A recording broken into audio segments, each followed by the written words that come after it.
दोस्तों, स्वागत है आपका बिहार न्यूज में। दोस्तों, मैं हूं फिरदौस गनी और आप देख रहे हैं केडीबी लाइव।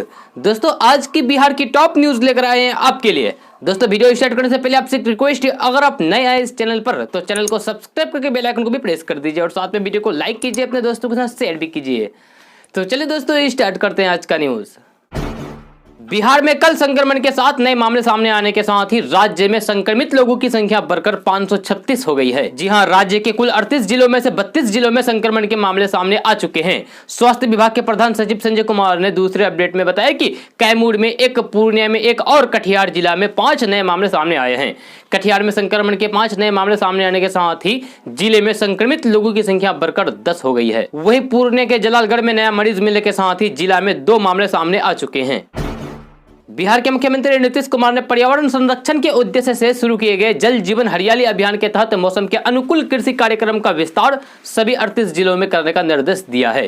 साथ ही उन्होंने कहा कि मार्च में वर्षपात और ओलावृष्टि के कारण फसलों की हुई क्षति के लिए कृषि इनपुट अनुदान की राशि प्रभावित किसानों के खाते में यानी कि बैंक खाते में 15 मई तक भेज दी जाएगी। इस क्रम में सीएम नीतीश कुमार ने कहा है कि ओलावृष्टि या फिर वर्षापात के कारण हुई फसल क्षति का लाभ सभी प्रभावित किसानों को मिले। वहीं सीएम नीतीश कुमार ने कहा है कि वास्तविक क्षति वाले कोई किसान इससे वंचित ना रहें।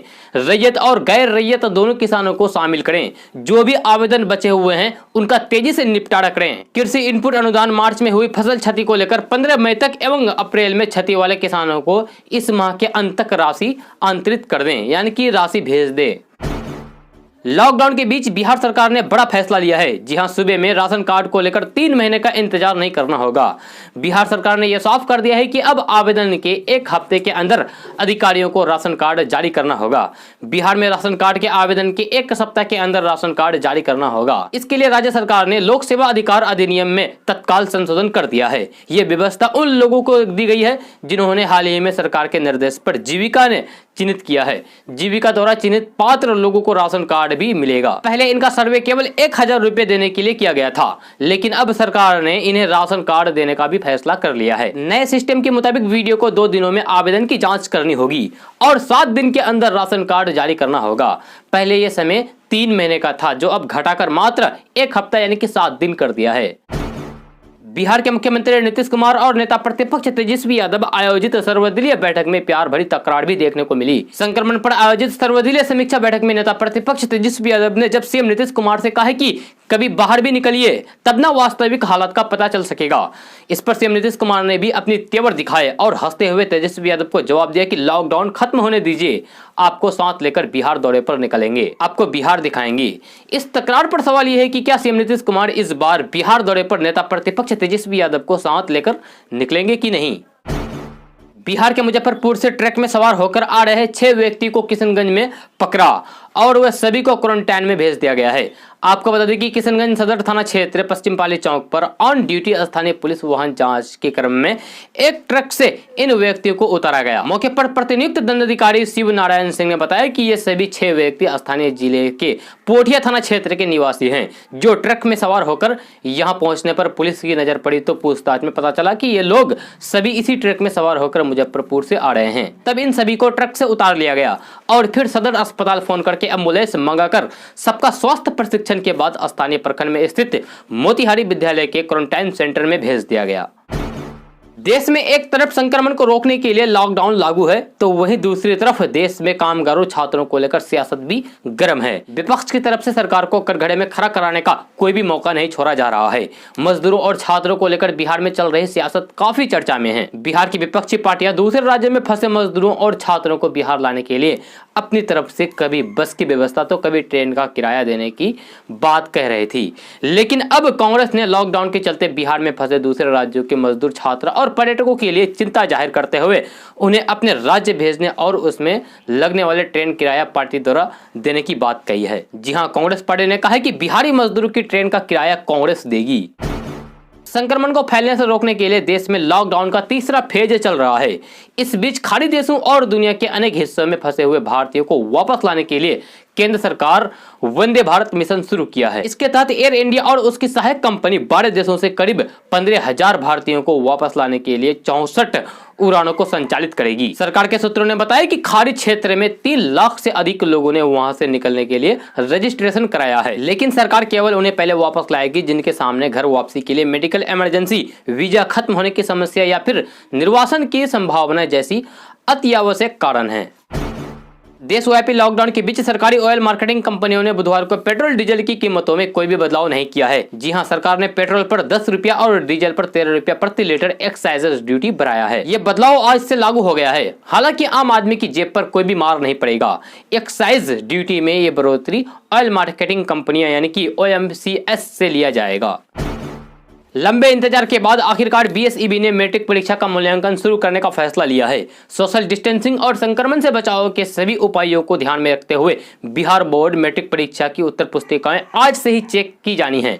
माना जा रहा है कि बोर्ड के इस फैसले के बाद मैट्रिक परीक्षा का रिजल्ट मई के अंत तक यानी कि मई के आखिरी सप्ताह तक आ सकता है। बिहार बोर्ड अध्यक्ष आनंद किशोर ने कहा है कि बचाव से संबंधित सभी सुरक्षा मानकों का पालन करते हुए मैट्रिक 2020 परीक्षा की बचे हुए उत्तर पुस्तिकाओं का मूल्यांकन कार्य शुरू किया जा रहा है। देश भर में संक्रमण का खतरा कम होने का नाम नहीं ले रहा है, लगातार बढ़ता ही जा रहा है। देश भर में संक्रमितों की संख्या लगभग 50,000 पार पहुंच चुकी है। इस बारे में और भी विस्तार से जानने के लिए इस वीडियो के नीचे डिस्क्रिप्शन में लिंक है, वहां से आप पूरी जानकारी प्राप्त कर सकते हैं। बिहार के रोहतास जिले में संक्रमण से जंग जीतने वालों की संख्या बढ़ती जा रही है। जी हां, कल फिर 11 पॉजिटिव लोग जंग जीतने में कामयाब हो गए हैं। उन्हें सासाराम के Narayan medical college and hospital से छुट्टी दे दी गई है। अस्पताल के डॉक्टर प्रभात कुमार ने बताया कि उन 10 मरीजों के अलावा एक वैसे मरीज को भी छुट्टी दे दी गई है जिनका रिपोर्ट पहले संदिग्ध आया था, लेकिन बाद में 2 सैंपल नेगेटिव आने के बाद उन्हें 20 अस्पताल से छुट्टी दे दी गई है। इस प्रकार Narayan medical college and hospital से अभी तक कुल 17 लोग स्वस्थ होकर अपने घरों को जा चुके हैं। देश में संक्रमण तेजी से ना फैले, इसे रोकने के लिए केंद्र सरकार ने लॉकडाउन की अवधि तीसरी बार बढ़ा दी है। ये तो आपको मालूम है, ताकि लोग घरों में ही रहें। लेकिन महज अफवाह के कारण कुछ लोग अपने और दूसरे लोगों की जान जोखिम में डालने से भी बाज नहीं आ रहे हैं। कुछ ऐसा ही नजारा बुधवार को गोपालगंज जिला में भी देखा, जहां एक अफवाह पर मात्र सैकड़ों लोग पोस्ट ऑफिस में जा पहुंचा। दरअसल गोपालगंज जिले में सोशल मीडिया पर एक अफवाह उड़ी और इस अफवाह के बाद देखते ही देखते सैकड़ों की संख्या में लोग शहर के प्रधान पोस्ट ऑफिस पहुंच गए। लोगों को यह जानकारी मिली थी कि महज 100 रुपये में पोस्ट ऑफिस में जमा करके खाता खोलने से उनके खाता में तत्काल यानी कि अभी जनधन योजना के तहत खाते में 1000 रुपये भेज दिए जाएंगे। इसी अफवाह के बाद सुबह से ही शहर के पोस्ट ऑफिस चौक पर लोगों की भीड़ लगने लगी और लोग पोस्ट ऑफिस के मुख्य गेट पर खड़ा होकर जनधन खाता खोलने के लिए जमा हो गए। बिहार में घर घर जाकर लोगों की स्क्रीनिंग की जा रही है। पल्स पोलियो के तर्ज पर पूरे बिहार में ये स्क्रीनिंग की जा रही है। अब तक 8,20,24,000 लोगों की स्क्रीनिंग की जा चुकी है। प्रदेश में राज्य के बाहर नहीं गए 3299 लोग सर्दी और खांसी से पीड़ित मिले। वहीं स्वास्थ्य विभाग की टीम अब तक स्क्रीनिंग के लिए 1.5 करोड़ घरों में गई। इनमें से 3744 लोगों में सर्दी, खांसी और बुखार के लक्षण मिले। इन सभी लोगों के सैंपल लेकर जांच के लिए भेज दिया गया। स्क्रीनिंग के आंकड़े बताते हैं कि राज्य में सबसे ज्यादा सर्दी और खांसी के वही शिकार हैं जो राज्य से बाहर नहीं गए हैं। प्रदेश में राज्य से बाहर नहीं गए 3299 लोग सर्दी और खांसी के शिकार हैं। मुख्यमंत्री नीतीश कुमार ने कहा है कि ओलावृष्टि या वर्षापात के कारण हुई फसल क्षति का लाभ सभी प्रभावित किसानों को मिले।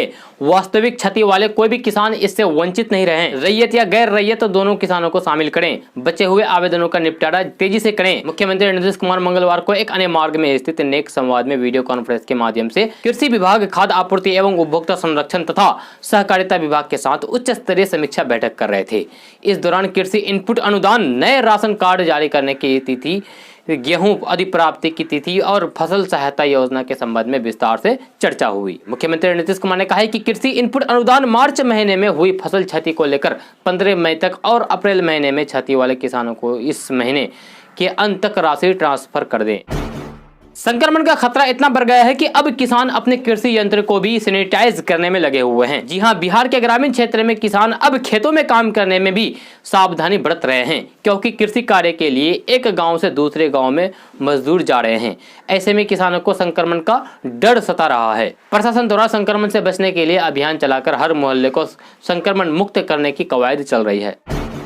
उत्तराखंड की राजधानी देहरादून में इन दिनों बिहार के प्रवासी मजदूरों की लंबी लाइन पोस्ट ऑफिस में खाता खोलने के लिए लगी हुई है।